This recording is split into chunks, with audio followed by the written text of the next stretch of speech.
Dewan Korpri Palembang kembali mengadakan kegiatan rutin setiap Jumat, ceramah agama di lingkungan Setda Palembang.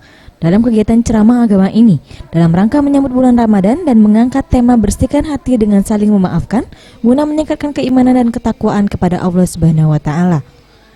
Menurut Suripto, Sekretaris Dewan Pengurus Korpri Kota Palembang, dengan adanya ceramah agama ini dapat membangun silaturahim serta pembenahan mental antara jajaran Korpri agar di dalam menjalankan tugas terjalin kerjasama, kerukunan, peningkatan etos kerja.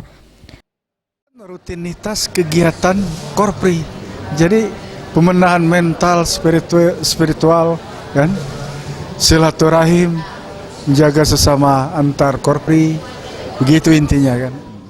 Sementara itu, Herwansyah selaku penceramah mengatakan para pegawai dapat menerapkan kedisiplinan karena merupakan manifestasi dari ibadah puasa.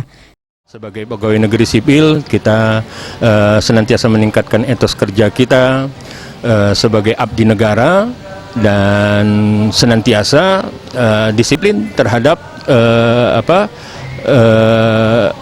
tugas dan fungsi kita sebagai pegawai negeri sipil. Saya pikir sangat relevan dengan ibadah Ramadan mengajarkan nilai-nilai kedisiplinan itu tentunya. Saya pikir itu. Septiama Rizky, Sriwijaya TV.